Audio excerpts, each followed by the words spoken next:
Okay, good morning mga kapatid. I'm here to give the message for today. At ako ay naatasan na magbigay ng mensahe tungkol sa isang topic na sa tingin ko kailangan natin para makarating tayo sa langit. Di ba? 7 kasi yon. And my topic is, next slides, please.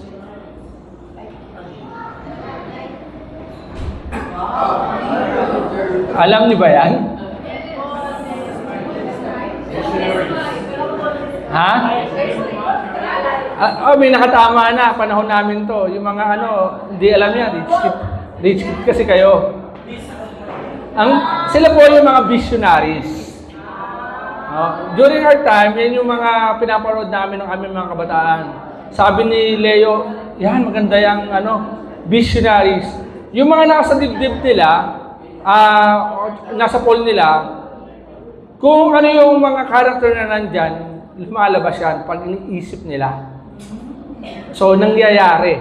No? Kung ano yung gusto nila mangyari. So, maging eagle. Yan. Lalabas yung character na yan. At ang ganda ng anime na yan, kaya lang isang season lang yan. Ano yan, magkalaban, isang good and bad. Lagi namang may good and may bad. And these missionaries, talaga gusto nilang ipagtanggol yung planeta nila. So, yun lang. Ngayon, so, ang topic natin for today, alam niyo na, visionaries. You are visionary of God, no? We need visionaries to go to heaven. Manalangin tayo. Dakilang Diyos makapangyarihan sa lahat, isang napakagandang umaga po, Panginoon. I pray, God, that today, we'll give our hearts just to your words only, Panginoon. At gamitin po ako, God. Not by my ability to speak, but your words and your guidance, Panginoon.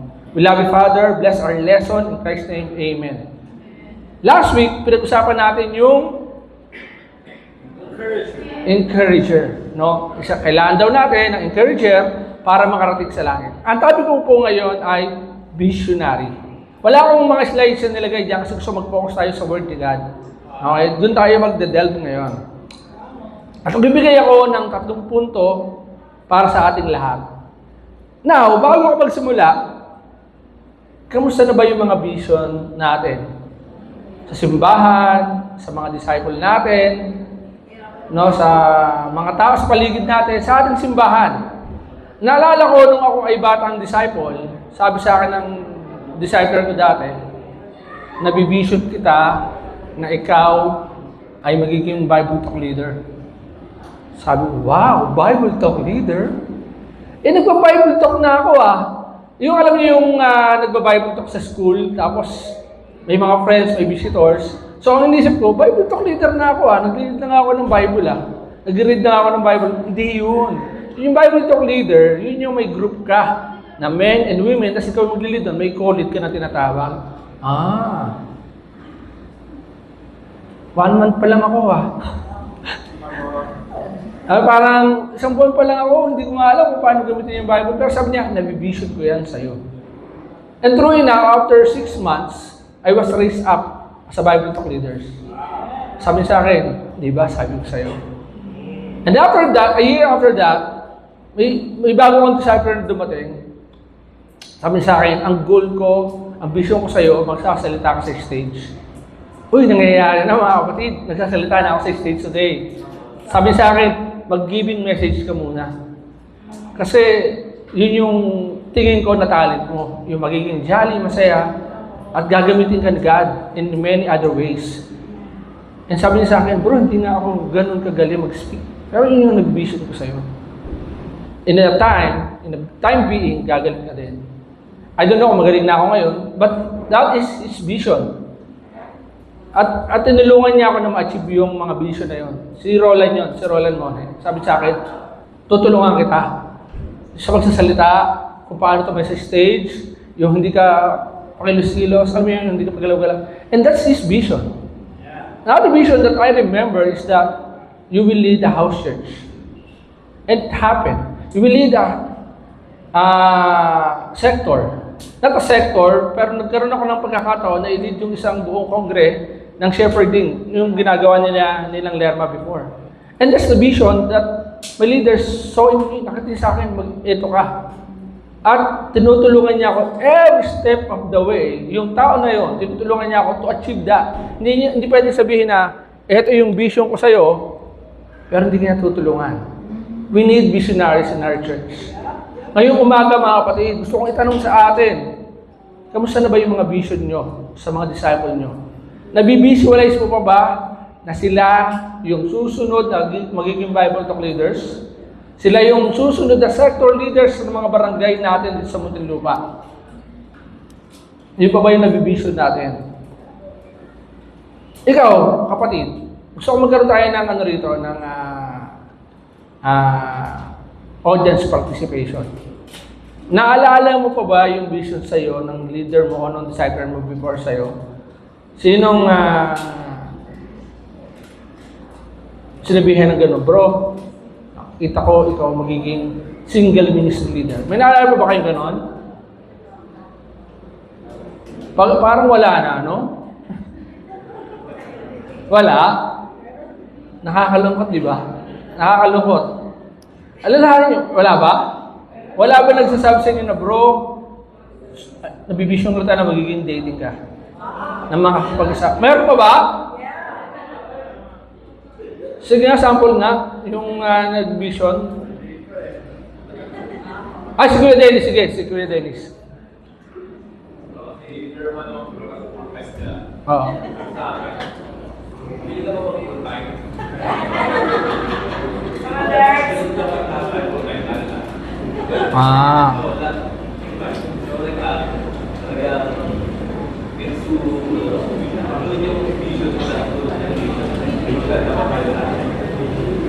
Awesome naman, no? Full-time tayong lahat dapat. Not just in as a church, pero yung full-time natin kay Jesus. Meron pa ba? Naalala ko ba yung mga vision? Sige, nang Lerma. Okay, ako nung young Christian ako, si Des Aquino ba yun? So, nung inisan pa lang niya, sabi niya sa akin, I know that when you become a disciple, you will be a leader. Sabi niya, sabi niya, you can lead, sabi niya, hindi ko. Pag sinabi niya sa akin. Tapos naging disciple na ako, si Tito Willie Titagay, sabi nila, gusto mo, ang vision naman yung sa akin, gusto mo mag-lead full time. So, actually, nangyari naman na ang vision. Wow, awesome, di ba? Palakpakan mo natin. That's a good vision. Meron pa ba? May naalala pa ba kayo, mga kapatid? Ikaw, Derek. Sige, Derek. Siguro yung sa akin naman, but more of to leadership naman kasi. Naalala ko lang kay Kuya Lance, lagi naman nalagay sa leadership roles. Sabi ko, ba't pa ako nalagay mo sa leadership role dahil kung mga sagara wala na ba kayong choice bakit ako umagal lagi sabi ko. Naging co-leader kasi Hannah, David Joy. Pero sabi ko, magpapag-appoint kayo ng leader nyo, pero wala namang kaming training na, lagi sinasabi ko, parang wala na naman akong puso. Pero as time passes by, parang sabi na ng liberals, ano ba kailangan ko? Pero kasi ito talaga yung nakikita ko passes. Then as time passes by, bilang naging APSOM scholar is Asian Pacific School of Vision, so meron ako ng proper training for being a leader. Right now, I have a mentor and I right now a mentee. So sabi ko, grabe, kung kailangan, dami ko lang nagkakaroon dati, but right now, yung vision natin sa akin ni Kuya Nats, is I'm living it right now. So yun na lang. Awesome. Meron pa ba? Wala na? Alam mo, may vision tayo sa mga disciple, di ba? Meron din tayong dapat vision sa ating simbahan. Naalala ko isa sa mga vision ko sa simbahan natin before. And it is happening right now. Sabi ko, sana yung sector natin magkaroon ng Bible talk sa kada barangay. Ayun, meron na tayong kahit paano sa Alabang, di ba? Sa poblasyon, sa bayanan, di ba? Nagkakaroon na unti-unti. Napakaganda mga kapatid talaga na ang mga disciple ay nagkakaroon ng vision sa simbahan at sa kanyang sa mga tao dito. Ngayong umaga mga kapatid, pag-usapan natin yung 3 punto na sa tingin ko makakatulong sa atin para magkaroon pa tayo ng talagang vision. And you know what? Pagkalis natin mamaya, gusto kong maisip natin, kamusta na ba yung vision ko sa mga tao sa paligid ko at sa simbahan? Gusto kong yun yung pagmuni-munian natin. One of the greatest visionaries na nakilala natin ay walang iba kundi si Jesus. Lagi namang si Jesus yung good example para tayo ay makarating sa langit. Sabi sa John, 1 John chapter 1, John chapter 1. Yan na kayo? Verse 35. Sabi diyan kay John, the next day John was there again with two of the disciples. When he saw Jesus passing by, he said, "Look, the Lamb of God." When the two disciples heard him say this, they followed Jesus. Turning around, Jesus saw them following and asked, "What do you want?" They said, "Rabbi," which means teacher, "where are you staying?" 39, "Come," he replied, "and you will see." So they went and saw where he was staying, and they spent that day with him. It was about 4 in the afternoon. Verse 40, Andrew, Simon Peter's brother, was one of the two who heard what John had said and who had followed Jesus. The first thing Andrew did was to find his brother Simon and tell him, "We have found the Messiah," that is Christ. And he brought him to Jesus. Jesus looked at him and said, "You are Simon, son of John. You will be called Cephas." So ito yung time na unang pagtawag ni Jesus ng mga disciple. At dito makita natin na si Jesus meron agad siyang vision. Sabi niya kay Peter, "You are Simon, son of John. You will be called Cephas." Cephas means rock. No, ikaw ay magiging bato, no, matibay, no, masasandalan. During that time, mga kapatid, nung tinawag si Peter or si Simon, hindi pa siya yung rock during that time. Very impulsive, di ba? Kumbaga sa mga disciple, ito yung mga disciple na pasabay nung una. Nanagana kung namumutol ng tenga, di ba? Yung sumasagot, dinenay si Jesus. During that time, hindi pa yun nakikita ni Peter sa kanya, sa sarili niya. But when Jesus told him, "You will become a rock," and it happens. The foundation of the church, no, started with Peter when he became a disciple, and so on and so forth. Sa Matthew 28, alam niyo ba yung Matthew 28, mga kapatid? Baka hindi na. Sabi diyan, "Then the 11 disciples went to Galilee, to the mountain where Jesus had told them to go. When they saw him, they worshipped him, but some doubted. Then Jesus came to them and said, 'All authority in heaven and earth has been given to me. Therefore go and make disciples of all nations, baptizing them in the name of the Father and of the Son and of the Holy Spirit, and teaching them to obey everything I have commanded you. And surely I am with you always to the very end of the age.'" That is his vision. Lahat yung disciple, yung buong bansa, at turuan yung mga tao na maging disciple. That is vision. Yun yung kanyang super vision. No, yung kanyang pinaka malalim na vision under his supervision. Di ba? Na yun yung kanyang gusto. Yun talaga yung gusto niya mangyari sa atin. No, that is his vision. Yun pa rin yung vision mo, kapatid. No, to make disciples, go and talk to your neighbors na gusto ko tayo maging disciple. Ngayong umaga, magkakaroon ako ng 3 punto na makakatulong sa atin. No? Unang punto, the visionaries sees with eyes of faith. Again, the visionaries sees with eyes of faith. Our first point is that visionaries views us with eyes of faith, helping us to see beyond our present selves to the person God envisioned us to become. No, gusto nang makita through faith na ikaw magiging ganito ka pagdating ng panahon. No, may magsasabi sa iyo ng ganoon, ikaw sunshine. Pagdating ng panahon, mapapangasawa mo si Ferdy. Ay, napangasawa mo na pala. Ikaw, di ba? Si Sino nga ba to? Si Janet. No? Na vision. Na vision. No? Ikaw, magiging song leader ka someday. No? And nagsasong leader with matching dancing pa, di ba? No, na-vision natin na Janet, ikaw pala dapat talaga yung naglilista ng mga event, ikaw yung naniningil sa amin. At ginagawa niya yun, di ba? Nakikita mo kung ano yung magiging siya towards the future. Are you seeing other person no, towards, siya ba? Nakikita mo na magiging ganito siya in the future? Makikita mo bang si Grace, no, magiging host ng mga event? No? So, congrats si Grace kahapon, ang awesome yung ginawa niya sa birthday ni Albert. Now, let's turn our Bible to 2 Corinthians 3, verse 16 to 18. Buksan natin yung Bible natin sa 2 Corinthians 3, 16 to 18. Andiyan na kayo mga kapatid. Bukas-bukas din ang Bible.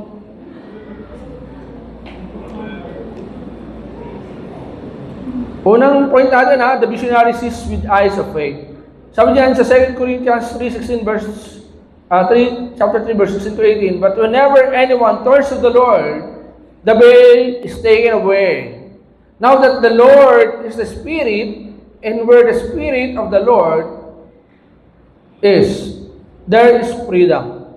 And we who with unveiled faces all reflect the Lord's glory are being transformed into His likeness with ever-increasing glory, which comes from the Lord, who is the Spirit. Lagi natin ito binabasa, no? Naalala nyo last week. Now, imagine nyo yung isang sculptor, no? Nakakita siya ng isang malaking bato. At tayo pala, nakakita tayo ng malaking bato. Pero sa sculptor, yung bato, ang pagkakita natin doon, bato lang. Pero sa isang sculptor, nakakita siya ng isang magnificent statue hidden within it.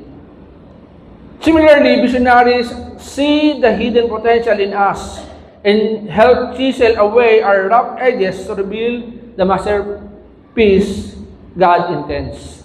No, ganun din daw tayo na nakikita natin kung ano yung pwedeng mangyari sa taong ito. No, gusto ko magbigay ng isa pang example. Si ano na lang. Sino na lang? Si Matthew na lang. You know, actually yung Mercury Brothers. No, never in ako, napaka-judgmental ko, di ba? Sabi ko, hindi naman magiging disciple na tatlo. Ang lililikot eh. Pero when someone talk to them, you know, and believe in them, that they will become better person, no, they succeed in their specific duties sa meron sa simbahan ngayon. You know, the Mercury Brothers are now singers in our church. Because may nagtiwala sa kanila, chinisel sila, ito yung mga pagkakamali mo, ito yung mga kailangan baguhin. No? Hindi lang yun, si Matthew, dancerist pa. Di ba? Dancerist pa. Nagkikita. Ang daming talent, mga kapatid. And, hinubog siya. Hindi yan ito basta, Matthew, sige na, mag-songlit ka, magaling ka pala mag-gitara. In-encourage natin siya, mga kapatid. Tinulungan natin siya na makita yung full potential na meron siya, si Matthew at yung mga Mercury Brothers. Ganun din tayo, mga kapatid. Tinutulungan tayo ng mga disciple o ng mga visionaries na kasama natin sa ating simbahan na ma-chisel out yung mga edges. No? Parang ito, tanggalin natin itong pagiging prideful ni Romel dito sa bandang to. Ito yung pagiging ungrateful ni Romel, tanggalin natin. Unti-unti niyan tinatanggal yun, mga kapatid. Visionaries, you know, nakikita niya kung paano ka magiging isang ganap na disciple. And hopefully, mga kapatid, sa ating simbahan, ganun pa rin, no? Ibalik natin yung pagkakaroon ng vision sa bawat isa. Practicein natin. Sana ma-practice talaga natin kasi sayang naman, kasi yung pala yung isang gift na binigay sa atin ng Panginoon. Meron ba rito mga visionary sa simbahan natin? Taas na yung kamay? Dahil, wag na. Okay, taas na yung kamay. May mga vision pa sa church. Huwag kayong mahiya, guys. Ayan, o di ba, meron pa rin mga kapatid. We have visions in our church. And let's help other to see the vision na gusto ng ating Panginoon sa ating simbahan. Yan ay isang talent na binigay sa iyo ng Panginoon. Yung maging visionaries. Kung ikaw ay visionary, tulungan mo yung mga tao sa paligid mo na magkaroon din ng vision.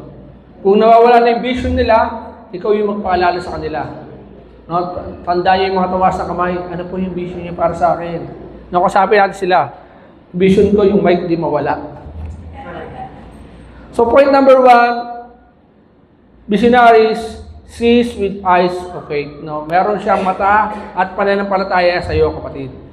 Baka meron ka pang mga vision na hindi mo pa nasasabi sa kapatid mo. Sabihin mo na. Baka ikaw yung nakakita. Kasi yung vision kasi hindi mo yung nakikita eh. Iba yung nakakita niyan sa iyo. No, totoo yun. Si Derek, potential. Si Isaac, potential. Potensyano.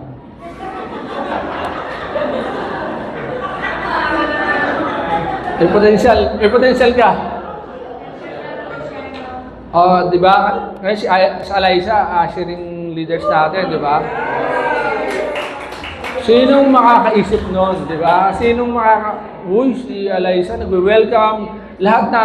And I want to lift up this sister, dahil sa kanyang pag-serve, no? Yung ating bread and wine, yung cost nun medyo napababa niya. Kasi gumawa siya ng paraan para makatipid ng sektor at para makatulong din sa finances ng sektor. Walang kanawa sa Alam niyo ba kung magkano yung natipid natin? Almost 2,000 pesos because of the bread and the wine. Ayan. Di ba? Tama ba? Tama? Yun yung nagagawa ng person. So, let's bring back those faith. No? Makita natin yung mga tao, no? Yung faith sa bawat isa. Point number 2, bilis natin, no? The visionary guides us to walk by faith, not by sight. The visionary guides us to walk by faith, not by sight. You know, our second point focuses on how visionaries guide us to live by faith rather than by our limited human sight. Buksan natin yung Bible natin sa 2 Corinthians chapter 5 verse 7. Anong sabi diyan?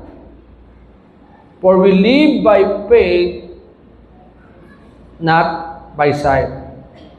No, imagine niyo to. Isang coach na magta-train siya ng isang athlete pero naka-blindfold. No, naka-blindfold. Pwede ba 'yon? Pwede 'yon, di ba? The athlete must trust the coach's guidance and instruction to navigate the course successfully. In the same way, a visionary helps us navigate our spiritual journey, encouraging us to trust in God's plan rather than our limited understanding. Now, yung visionary daw, tutulungan niya tayo man-navigate yung course na natin dadaanan. Sa ating Bible Talk, mga kapatid, ang pakiusap ko lang, sana magkaroon tayo ng time to navigate, to help each and everyone yung mga goal na meron tayo sa ating Bible Talk. And I know, sa inyong Bible Talk, meron kayo, dapat, hopefully meron, no? Dapat meron tayong mga in-encourage na, bro, ikaw yung kukuha ng stats. Bro, ikaw yung kukuha ng finances natin. Bro, sa mga birthday celebration, ikaw yung gagawa nito kasi yun yung talent mo. I-envision mo sa kanila yon. And napakasaya kung yung lahat ng group natin sa Bible Talk ay merong kanya-kanyang role. No? You envision it to them. For example, sa grupo nila ng Lerma, di ba? Si Janet pa rin. Ikaw ang mangolekta. Grupo niyo ba si Janet? Hindi pala. Sa grupo pala nila Jayon. Diba? For example, sa amin, sila Perdy. Sila yung nag-ano sa amin, bro, gusto ko ng event, diba? Si Edwin. Bro, ako yung taga-invite, tsaka taga-encourage sa mga visitors. Diba? Kung lahat may role, lahat tayo ay magiging masaya. hindi mababurden yung ating leader. Ang magiging role lang ng leader is to encourage the group. No, bawat isa sa atin, merong taga-kolekta, taga-follow up, taga-encourage. Gusto kong ilipap dito mga kapatid yung ating shepherding ministry. By niyang Lerma at Kuya Dennis. Dahil from now on, magkakaroon na tayo ng mga representative sa ating shepherding. Magkakaroon tayo sa singles ministry, magkakaroon tayo sa Women Empire at Unbreakables, tsaka sa Mighty Men ng shepherding group. Sa singles meron din. Tapos isa pa sa married. Pinag-pray natin na may makuha tayo na magiging katuwang ng mga Mercurius. No? Ini-envision natin yon. Na kapag nangyari yun, mga kapatid, napaka-awesome ng ating simbahan. Though it flow, maraming hindi pa tayo perfect, pero kung magtutulong-tulungan natin yung area na yon, mga kapatid, in the near future, hindi mo na problemahin, sino kaya pwede mag-follow up kay ganito? Kasi lahat tayo gusto mag-follow up. Sino kaya gusto mag-encourage kay ganito? Kasi nakakaano na tayo di ba? Meron na tayo kanya-kanyang role na ginagampanan. Napakagandang vision niya para sa simbahan. Gusto mo ba yun, kapatid? Gusto mo ba yun? Become a visionary. No, tutulungan ka ng isang visionary na to i-guide ka in every path that you will walk. Walking by faith involves trusting God, trusting God's vision for our lives, which is often communicated to us through the visionaries He places in our path. No, lalagyan ka na ng visionary sa paligid mo. Lalagyan ka niya ng tao na tutulungan ka to walk through it. No, siya yung magiging coach mo. These individuals inspire us to take bold steps, knowing that God's plans are higher and greater than ours. Mas mabigat yung plano ng Panginoon sa'yo. You know, ito yung mga taong tutulungan ka na mag-step forward. Forward. Kaya mo yan. Tapping our backs. Kaya mo yan, Romel. You can do it. You can help other people to have a better church. To have a better relationship sa simbahan. So I hope and I pray, mga kapatid, that matulungan natin yung isa. Not by sight, but by faith. Point number 3, the visionary help us recognize and utilize our God-given gifts. You know, the final point is about recognizing and utilizing the gifts God has bestowed upon us, often with the help of visionaries. No, sa tulong ng mga visionaries, mare-recognize natin kung anong gift meron tayo. Totoo yun. Kasi yung gift na meron ka, hindi naman nakikita ng lahat yan Sa grupo nyo makikita yan. Sa small group nyo sa Bible Talk nyo. Yung galing mo pala sa gantong area, dapat ikaw to. Minsan, hindi natin hindi natin nakikita yon, pero sa ginagawa nila, ma-feel natin, ang galing pala ni sa pagdodrawing. Baka sa susunod pa din sa invite or something like that. Magaling ka pala mag-lead ng Bible Talk. Diba? Si Carlo daw. Ito, mga fans si Carlo Magaling ka pala mag-gitara, Carlo. Diba? Alam mo, magagamit yan sa worship. And nagagamit na, diba? So, let's learn, no? Alamin natin. Mamaya sa Bible Talk natin, pag-usapan natin, ano ba yung gifts o yung vision niya sa bawat isa? No? Ano ba yung pwede natin may contribute sa simbahan? Yun yung lagi natin gusto gawin Ano ba yung pwede natin contribute sa simbahan? Basahin natin yung Ephesians chapter 1.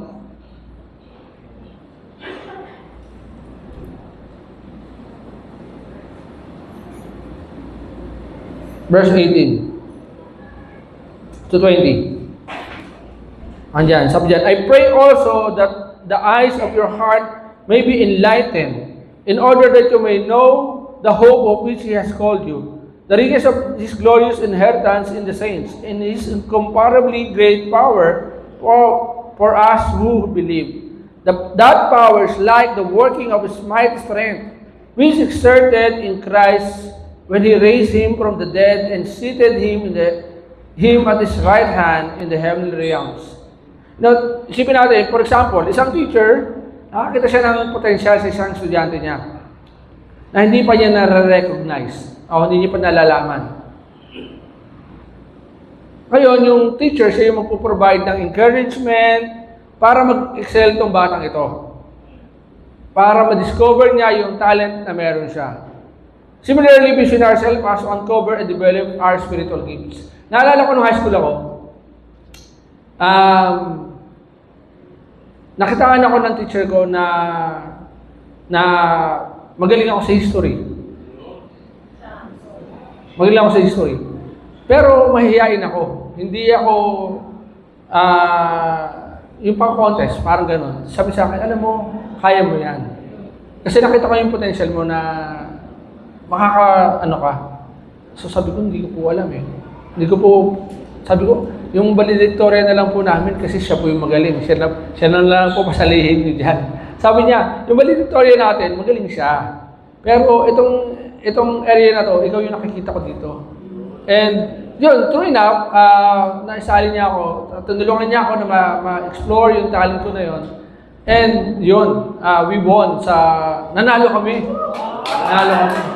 Tinulungan niya ako na ma-explore yun at ma-navigate yung talent na yun. Sabi niya, ito dapat yung gawin mo. Ito yung kailangan mong gawin, mag-aral ka, basahin mo, i-memorize mo. Tapos, huwag kang umasa din sa yung head knowledge. Kasi alam mo yan eh. Pero, kailangan idamhin mo. Ang sinasabi niya sa akin, kapag daw nagbabasa kami ng history, kailangan isama mo yung sarili mo para mag-isama. Baka Alexander the Great, ikaw si Alexander the Great. Kung si Kublai Khan, si Mahatma Gandhi, yung mga pinagsasabi ko, hindi nyo yata kalala yun, di ba? Si Genghis Khan, di ba? Kailangan isama mo yung sarili mo para maalala mo yan. And yun yung, tapos ginaid niya ako throughout the year ng high school ako noon. And yun, nananalo kami sa mga contest kasi nalihan namin. And nailabas niya yung potential ko. Ganun din sa simbahan natin mga kapatid. Meron mga talent yung ating grupo na kailangan nating mabuksan. Na makita na madig-deep natin. Nung may talent ka pala sa pagluluto, gamitin mo yan. Laging talent na magagamit natin sa pag-advance ng kingdom. Imagine a group, again, paulit-ulit ako, no? Imagine a group with so much talent, no? Na hindi pa natin na huhukay, hindi pa natin nalalaman, pero meron yan. Alamin mo sa grupo mo, kapatid. Sino ba yung nakikita mo na pwedeng maging Bible Talk leaders next? Sino ba yung pwedeng taga-encourage lang? Sino ba yung pwedeng taga-kuha lang ng stats? Sino ba yung pwedeng taga-cheer up lang sa iyo? Malalaman mo yan. Alamin mo. Kasi pag hindi natin alam, talagang kilalanin mo sila, spend time sila, kapatid. Ang hamon ko sa ating grupo ay spend time natin yung grupo natin. Tanungin natin sila, tawag doon, i-unearth natin yung mga talents na meron sila. May nag-trade sa akin before, sabi niya, ano ka ba? Mas lamang ba yung pagiging jolly person mo o yung pagiging kalug mo o ito? Yung parang iniisa-isa niya, tapos hanggang ito talaga ikaw. Ito yung karakter na meron ka. Magaling ka magluto, pero mas magaling ka dito. Di ba? I-unearth natin. Baka yan yung mga nakatagong mina, no? Na kailangan ng sector natin. Baka meron pa talaga rito magaling mag-song read. Lumabas na kayo, mga kapatid. No?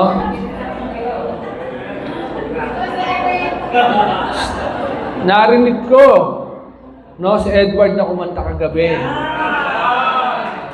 Pwede pala, di ba? I-unearth yung mga kapatid. Pwede niya yun eh. Pwede mailabas yung mga tinatago natin talent, di ba? Tulungan natin yung bawat isa. Magtulungan tayo. By enlightening the eyes of our hearts, missionaries enable us to understand our calling and the unique role we play in God's kingdom. Meron tayo kanya-kanyang unique na talent. Alamin natin kung ano yun.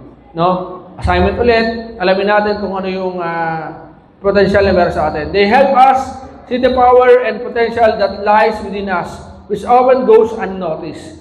Kasi hindi natin nakikita. No? Hindi natin nalalaman. Alamin nyo mga kapatid, sana sa mga susunod na linggo, alam nyo na yung talent ng mga grupo natin. No, alam niyo na kung saan magaling si ganito. Tanungin niyo sila kasi baka hindi natin natatanong, bro, saan ka ba magaling? Di ba? Bro, ikaw, anong talent mo? Sis, ano ba yung pwede mong gawin sa church? Sa grupo natin. Huwag na lang sa simbahan, sa grupo niyo lang. No? Kasi pag natulungan mo yung grupo niyo, lahat naman yan, sunod-sunod na yan eh. At napakagandang nun mga kapatid. Kagaya na sasabi na Nats, encouragement o makaka-encourage ka. Ito, alamin natin yung gifts ng bawat isa. Yung mga hindi pa naaalala. You know, brothers and sisters, we need visionaries in our lives. To help us beyond our limitations, to walk by faith, and to recognize and use our God-given gifts. The greatest visionary sees us not just as we are, but a glorious being we become through His grace. You know, Jesus is a great visionary. Let us pray to God and send visionaries into our lives. And let us also strive to be visionaries for others.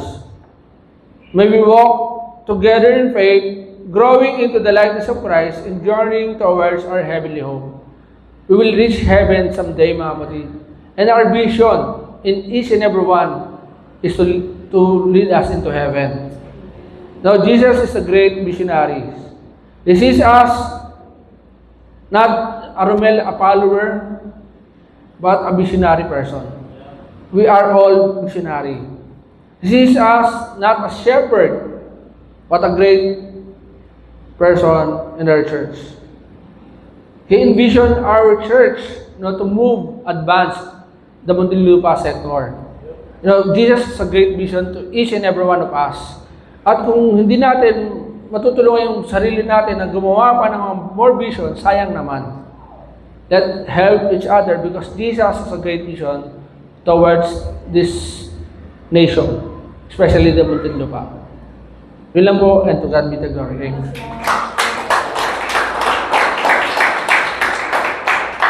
Let's pray.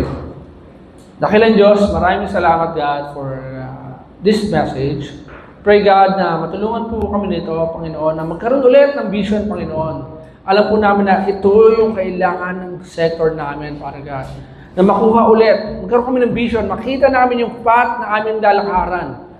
And someday, when we grow, dumami kami, Panginoon, mapulpil namin yung dreams mo para sa simbahan namin. Makakaalaala ka namin, Panginoon, at ma-erase mo, God, lahat ng doubts sa puso namin. Father, we thank you, God. We love you, Father, in Christ's name. Amen. Alright, awesome. So yan,